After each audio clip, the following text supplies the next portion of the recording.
can't remember how they put it. So then we come into entrepreneurship believing, oh, it's, all I have to just do is, is small. I will just do my own hustle and I will just hammer very soon. But I think, we've not been told the truth. A lot of people have not been telling the truth about what it is.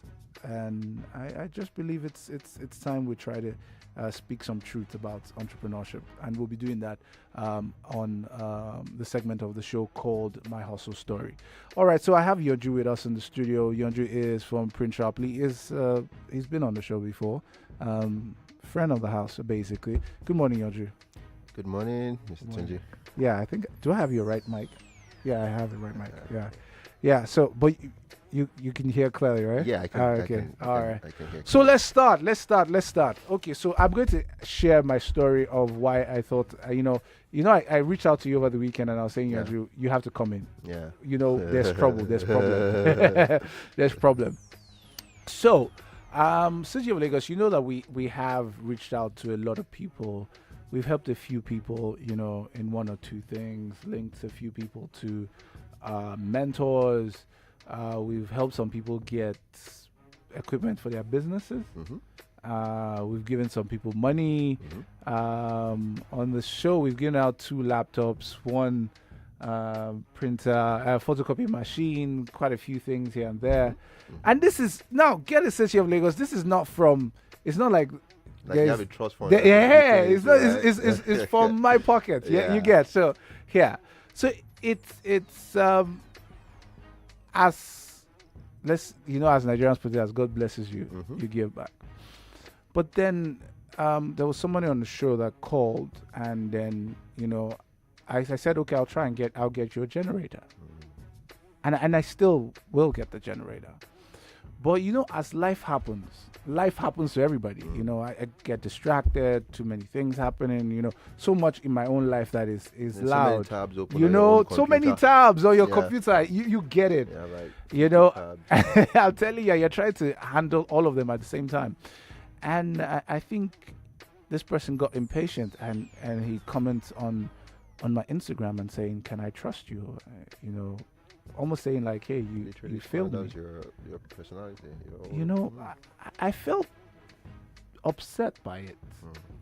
But, I was so consumed by what I was doing at the time that I couldn't even, focus on that. So I was probably traveling somewhere and I was doing 1 or 2 things. But then I came back to it and I said, there's something wrong here with the mindset here. It's like this guy doesn't get this hustle he's in. Because even when I get you this generator, what happens 2 months from now? The generator packs up. The hustle still remains. Are you going to come back and wait for another generator? So I think so Yodro, I need you to be as no holds barred. You get. Yeah. Let's talk about this hustle the way it is.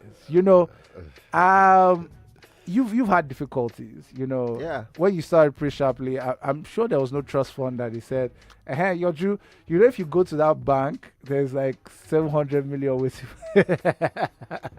waiting for you to just go and take a start. Okay. Okay, so the City of Lagos, like Tunji would like to say, where do we start? Now, the thing is, I've been asking myself a lot of questions while I was trying to come on the show, and I was asking myself, what do we really want to pass across today? Because we cannot touch everything today. It's too much. So I zeroed in my mind. I'm like, okay, so let's talk about opportunity. And before you even told me the story, it talks about opportunity. How do you, as a business owner, and you need to understand, there are too many things involved. You need to first of all understand why you're in business, because when you understand why you're in business, you can identify the stage that you are. Are you self-employed? Are you a business system owner? Are you an entrepreneur? Are you an MD CEO? I don't use the title CEO for a lot of reasons, because you move. See, like you said, you were trying to quote one thing in the beginning when you started, when you said the salary you get is the bribe you pay for abandoning your own dreams, something like that, for focusing on someone else. But you know the truth. You're always selling something. Always. Whether is either you're selling your time, or you're selling your You're idea, always. or you're selling your skill, or you're selling your, so you, even as an employee, You're selling you are selling something. You're entrepreneurially selling your Yes, time. you're selling your time for value. So first of all, you need to understand why you are in business. And if I am going to be as honest and as truthful and as blunt as you want me to be, it gets real. It gets real. Let me and I'm going to, I'm not shy of being a failure. And that's Big right there. Let me read to you the text that my business development manager sent to me before. This is 10:02 a.m. Says, mails have been sent, left with the materials for there's a food fair coming up. I don't want to mention their name. Mails have been sent. She's giving me feedback. Left with the materials for their whatever. Have you been able to source funds for light and internet, sir? Means that right now, There praying is- sharply. Is That real? Is demands. that real? So This is life. to be honest with you, we're not doing badly, but it's that real. That day-to-day demands, life just happens. Is that real? Because you need to. So, do I go crying to everybody that I need money? No. Are people owing us? Are companies owing us right now? Yes. In fact, I can assure that they are owing. Not just small money, but the truth of the I matter. know. But the truth of the matter is, we need to be able to ask ourselves, why are we in this business in the first place? Yeah. So when you are able to identify that, it will cause you to inductively reasoning. If you cannot strip everything away and go inside your own cocoon and realize the solution to the problem, because as a business owner in the first place, as a self-employed person in the first place, because that might be your level. As a self-employed person means that you are working, maybe you're a graphic artist, and you are freelancing. You're not employing anybody, but you're not paying any rent. You're not under anybody also, but So you're doing. You're not doing a CEO. Don't lie to yourself. You're not CEO. You're self-employed. You're self-employed. Do not lie to yourself. You are self-employed. I think that was the first thing I said on this show. So- that there's a difference between being an entrepreneur and being self-employed. No, see, I'm not chief. If you ask me what's my title, I say I'm a salesman. Yeah. Because I'm selling something. True. I'm selling myself to my investors, to my business owner, to the people that want to patronize Prince Shapley. Life. So you need to, as if you're listening and you're in any of the cadres, maybe you're a business system owner, or you're a product developer, because before the show you were talking about trade and all of that, and as business owners and entrepreneurs, we build, we create. Most people that call themselves CEOs out there today are just middlemen. Truth. And it's not a bad thing to be a middleman, but you need to understand where you are, what value you're creating. Now, when the problems, once you are able to first of all identify all of those things, when the challenges show up, you will be able to profile solutions for those challenges without going external. Giorgio, they are not going to like us this morning because what you are saying this morning is too. You are not sugarcoating at all. If we need to make progress, because you see, I listen to Nigerian Info a lot. Before your show came on, there was the political issue about the Chibok girls and all that, and that centered a lot around political issues in Nigeria. And the truth of the matter is that the elite are trying to keep us under, so that we do not have the economic power to make political decisions. If you and I that own businesses today as first generation businessmen, because the generations that existed before us, I don't want to call names too, but the auto giants, we have not really had a transgenerational business scheme where you have 2-3 companies, 2-3 big brands out there that transfers from father to son to grandchildren. True. So we are almost like the first generation of almost the first generation that are willing to do what it takes to transfer wealth to the next generation. Now, if we cannot look at ourselves in the eye and tell ourselves the blunt truth, we will not be able to do that. We will not be able to control political power, because they will keep putting us under. Because you see, until me and somebody else and somebody else are able to put our money together and say, you know what, we're going to back the governor. Yeah. We will keep roller coasting this. True. The government don't have the will to do this thing. So it's actually it's transrelated. It's related in every way. Yeah, it's a domino effect. Entrepreneurial success, capacity, disposable income, even governance. It's all chain and related. Before you get to entrepreneurial success, you have to get to personal success. Yeah. Yeah. If you cannot do a proper self-assessment of yourself and tell yourself the truth that I need to read more. I was at a seminar full of entrepreneurs, quote and unquote, and they don't read. Try. Even though when you read these books, it is only 40% of the books that apply to us because of our business terrain. True. That's a problem in itself that needs to be solved. Yes. Because there are no books out there that identify and are talking to us. The seasoned businessmen that keep telling you it was no, God. the seasoned businessmen have come to do business here ethically and they ran away. They packed up and they went. So our business terrain is even peculiar. Peculiar, true. So we have, spiral effects of these problems that we need to solve for ourselves. So in the first place, if you're in business and you cannot identify, okay, I want our bottled waters away, so we just store them, and our takeaway plastic, we store them. Our kitchen space is nearly polluted with plastic to the point that there is nowhere else in the cabinet to store anything because we buy these single-use plastics are a problem. Now, entrepreneurs are there, they can't solve this problem because we're not looking for opportunities. Yeah. We're looking to survive. And it's just a wrong metric. We have the old triangle on its head. So until we're able to tell ourselves the truth in this kind of scenarios that, see, you first of all need to understand the principle. So much plastic everywhere, and we don't. We should have. We should have recycling. That's the problem. Entrepreneurs everywhere. That's the problem. Startups doing all sorts. But Sunji, let's talk about opportunity. That's like an opportunity that we just put up right now. You need to understand the principle that guards opportunity, and is the simple principle that, and it addresses the generator thing that you said. Out of the hands of him that thinks it does not have, it will be collected from him and given to the one that has. Oh shit! It's a lopsided. See, these are how principles work. They mess up with your mind. I actually I shared this in Suka on Friday. I said the world is set up to take from the rich, from the poor, and give to the rich. It's odd, right? It's ridiculous, but the world is designed to take from the poor. So, if you're trying to solve a problem in the world space and you don't understand that is the design, that's the pattern, because you see, the world is created in patterns. If you don't understand, first of all, that the pattern of opportunity is when I think I don't have, I'm going to lose what I have. And it will be given to somebody that already knows or believes that or identifies what he has. Then you cannot maximize opportunity.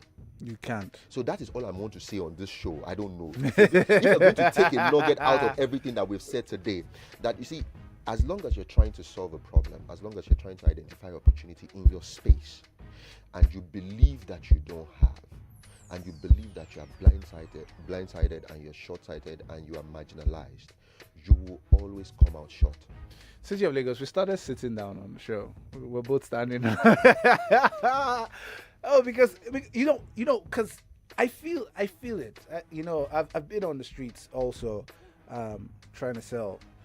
I'm saying trying to sell and selling. I've never been entitled, so it's not like my father has You one. can't be a problem solver. I've never been entitled, so I know that the streets are real.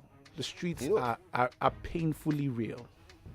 If you are not ready for this hustle, don't enter. Because you see, when you even solve the problem, they're going to take it from you. So that's even another thing altogether. You can't come. See, you need to. If you don't pass class 1, you can't go to class 2. True. So if you don't solve this entitlement problem at the opportunity stage, when you design your product, somebody with the big money, is going to come and take that product. No, product from you. I can even tell you, this one has happened to me.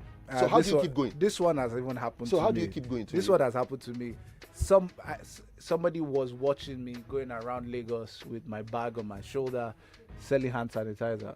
I would go from shop to shop. And this is true life story. Before hand sanitizers This became blunt, big, this is. I was going around with my bag on my shoulder selling hand sanitizers. I'll go to shop one, open it up. They'll be like, the supermarket will be like, well, what's this? You know, I explain to them, it kills germs, blah, blah, blah. So they're, oh, really? Nice. And people buy it. I say, yeah, okay, give us like 4. Let's try it out. They'll put it on their shelf. They'll call me, people bought this. Bring another set. So I started moving around. I wanted to create demand for the product, so I started going to general hospitals or big hospitals. I feel like interrupting you on this international thing. Just don't lose the thought. But do you know, from listening to this show this morning, I heard that Ebola is back in DR Congo. There is no businessman out there, so we're all waiting for the government to come and sensitize us again that there is Ebola in DR Congo. It can sneak into this place. Do you know that I can make a kill from this sanitizer thing you're talking about? No, see what even happened. So I was going around. I created demand. I went to hospitals, mothers, and I explained it to them. So mothers were now going to the shops to go and buy from me. Guess what happened by the time I'd gotten it around? Now, supermarkets were now demanding for my product. So me, I was really excited. So I went back and bought another set. Trying to scale. Yes, trying to scale. Somebody who had money went to our Asian country and brought in something that was half my landing cost. I can't fight that. That's how that business died. So if you don't have the resilience to go on as a business owner, because resilience is one of the things that help you to... I would have just sat on the mountain crying for the rest of my life as they just killed me. But I took it as a lesson. It was hurtful. It was painful when this happened. But I saw it as a valuable lesson that will never leave me. Because that person was watching. Because what happened, and this was how I knew he was watching, or she, or whoever it was, the products appeared on every shelf I'd been to. Supermarkets that I'd not been to, it was not there. Every place I'd been to, it showed up. So you literally did the groundwork. I did the groundwork for this person. But the person had the money and fought me. Okay, so let's call it the way we call it on this. As entrepreneurs, what do we look out for? I want to say that as a stage 1 entrepreneur, if we are going to all call ourselves that, let's not sugarcoat this. Stage 1, no. Let's not sugarcoat this thing. As stage 1 entrepreneurs, do not have a mindset that somebody owes you anything. Nobody owes you anything. As anybody in the world. So if you're trying to solve a problem, you need to look inward to continuously solve this problem as a way to making the community better. Because you see, if you don't answer these questions, if you don't answer why you're in business in the first place, if you are in business for your own consumption, trying to hammer, you are going to run to a point where you will even now have a client and you won't be able to manage the client because your motives are wrong. So you need to get to the point where you are actually asking yourself real questions, and the quality of questions you ask will determine the kind of answers you get. Yourself. So that's all I'm going to say. Don't run after answers, because even when you get the answer, something is going to pop up and going to... So run after the right questions. When you get the right questions, you will see the answers will just evolve. Thank you very much, Yodju, from Prince Sharply being with us. We're doing #MyHustleStory. Trying to say it as it is. Trying to say the real... I remember I was over the weekend, I was with Gossi. Gossi is an education entrepreneur, and he was saying, do you know how many times I thought of waking up and traveling to a country nobody knows me, so that at least nobody will ask me, what of that your startup? He says, Tunji, it was not once, it was not 10 times, it was not 100 times. He said it was not 100 times. He said I was constantly thinking of it every day. And it took 4 years for him to get the license he was looking for. 4 years. 4 years of constantly going back and forth between Lagos and Abuja, lobbying. 4 years. He said every day I will wake up and say, people will laugh at me. I need to just go somewhere nobody knows me and go and look for one job and start all over again. He says now it's a different story, but nobody will see that time. So, City of Lagos, want to thank you for being with us on the show. Want to thank your Drew from Prince Sharpley. We're going to continue my hustle story, telling you as it is, bringing more entrepreneurs. We're going to join more people next week and just tell you as it is. Power Up NG is in the studio. Good morning. I'm going to join my hustle train too. My hustle I train. I have an experience. Yes, he has his own too. I'm not sure if you've heard of iKasua, the first online book mall in Nigeria. Yeah, that was my venture. But unfortunately, it went down. To God be the glory. There's no glory in that. I wake up every day. I mean, I have people in the industry, up in industry that I thought, okay, fine, this is the future of book selling in Nigeria. But unfortunately, I failed them. I failed in the dream, and some of them don't talk to me anymore because of that. In fact, they were so angry with me, like, why did we let it go down? I'm like, it's not my fault. It's beyond my control.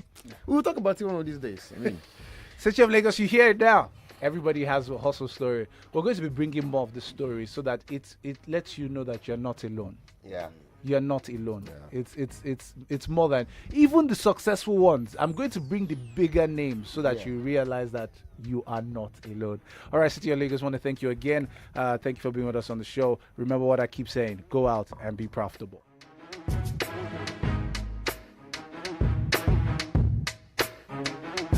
Real stories, real people. Be the first to speak. It's Nigeria Info. 99.3. This is Nigeria Info. 99.3. Good morning, Nigeria. More talk, news, and sports after this.